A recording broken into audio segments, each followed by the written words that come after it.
Alright, this is going to be my review of the VII. I believe this is one of the first Vapors in a while to not come with the lace covering. I know not all of them did anyway, but the sixth one did, the fifth one did, and I don't think the fourth one did. But regardless, this one also didn't have a lace cover. But it's a pretty good chew. I've had some peeling in the heel area, which probably resulted from being stepped on. It's pretty lightweight. I can't remember what it is. It's probably like 8.6 ounces or something like that. 8.4 actually, I think. And here's the bottom.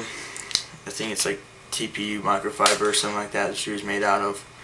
And it's pretty lightweight, but it offers protection as well, which is nice to have both of them. The weird thing about this though is, as I've worn it, I wore it with double socks at first and realized I didn't need to, and so it kind of expanded and it didn't go back to the way it should, like Kangalite and regular kangaroo leather and Taurus leather do. So it's kind of a little bit too big for me, and the laces come undone sometimes because of that. But if I usually can tie it tight enough, so it's usually okay. But it also forms these types of wrinkles around here. And I've had some separation in there, and also some, just a tad around there. And I believe that's it on this particular shoe. The design looks pretty cool. I like the blue color, and this really pops out. I guess the idea was so that your teammates could see out of the corner of their eye the orange, but then again, so can the opposite team. But regardless, and then there's some more peeling there. As for the studs, I almost feel like they're too short, even on turf.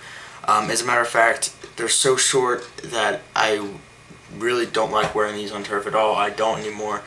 I can't remember which stud it is. It's either this one or this one or this one. One of these three right here.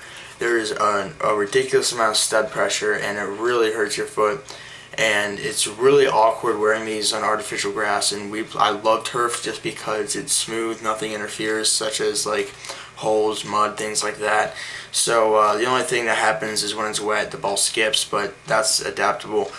And yeah, there's a lot of stud pressure on one of those studs, and it's on both shoes, and it's really hard to deal with it during a match because it's pretty uncomfortable in those particular areas. Other than that, it's a fairly comfortable shoe.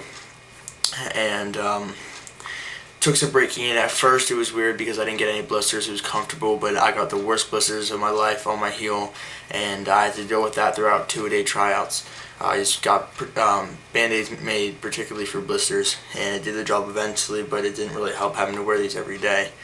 But yeah, durability wise, I've had these since late June, early July, and other than that tad separation, which isn't a big deal and can be fixed with free sole, which you can purchase on soccer.com, and I have used it on several areas, and it looks like it's holding up fairly well, but I might need to apply more.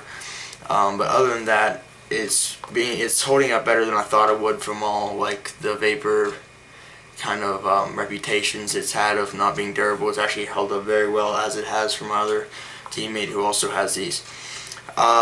Cleaning them fairly easily. That's what's great about having synthetic, is because it's so easy to clean. Just wipe it off with a warm paper towel, or moist obviously, and this should get most of the dirt right off. It does pick up some scuffs, particularly on the white Nike swoosh, and also on some of the blue areas. I wouldn't worry about it though. Don't try getting off with nail polish remover because it can distort the fat or the material, and it's just not worth it because it's going to get scuffed up again and again. It's not worth keep on applying nail polish remover and damaging the surface of the material. The tongue's pretty good. It doesn't interfere. I don't really notice it. The insole's pretty good, fairly comfortable. Pretty good padding back here, even though it is a lightweight boot, speed boot is classified as. Touch was surprisingly good considering what it's made out of. Again, people say, touch is based on the player, and it is to a certain extent, but a lot of times it's easier to cushion the ball with certain boots than it is to others, and this one is not as good as, say, my CTRs, but it is fairly good at cushioning the ball. Passing, same thing. It's but there's no like element like a Predator Zone or TPU fins on the it's Tasian microfiber, that's what it's. Anyway, TPU fins on, say, the CTRs on this passing zone right here, or on the Total 90 Laser 3s. So there's nothing really to do anything for you, so passing is completely up to you, but again, it has to do with the material on, I guess, adapting to how you can pass with it, because it is slightly different. Ball control, it's fairly good. You can do a lot of cuts, quick move, things like that with this boot, but you can with most other boots like the CTR. You just really, if it's 10.8 or below, you can probably get that, but the lighter it is, the easier it is to make cuts and things like that.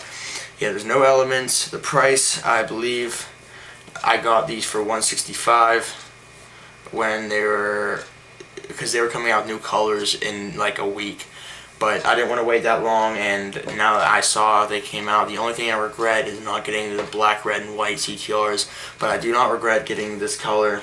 I don't really regret getting the color I got from my CTRs. I just wish I would have waited. But yeah, it's a pretty good color. It's lightweight, as I said, probably 8.4 ounces, I think it is. The price was fairly good. I mean, a lot of the real soccer cleats are gonna run you 150 plus. I would never pay more than probably $250 for a pair of cleats. I'm never gonna buy a pair of Superflies. But in shooting, also, I got some pretty crazy knuckleballs with these, and of course I didn't make a video because I don't usually take my camera to like pick up or anything like that, because it's just kind of dumb. It makes you look like an idiot. So yeah, but I can get some pretty sick knuckles with these, and I can keep my shot down pretty well, especially compared to the Predator. So that's pretty much it. Again, it's a pretty good boot. If I were to rate it out of 10, I'd probably get a 7.5 or an 8, mainly because of the stud pressure problems, the fact that it expanded and now it's kind of loose on me. The laces do come untied sometimes, but they're decent laces. There is some peeling and there is some separation, but again, it's been July, August, September. Again, it's only been 3 months actually. When you put in perspective, that's not that long. My Predators lasted an entire year with just slight separation on the right one over here. So that's pretty much it. I'd probably get a 7.5. Would I buy it again? No. And it's not as much as the fact that I think it's a bad boot. I just think that the CTR is the boot for me. I mean, I hope they continue to sell them as long as they did these. They are discontinuing these eventually here at the end of the year. I think they're coming out with a brand new boot, completely different from any other model. But there's only 2 Maestries out, so I really hope they continue with the CTR line because they're my favorite by far. And I'll be reviewing them next. I hope you enjoyed this review of the VII from Nike. Thanks for watching.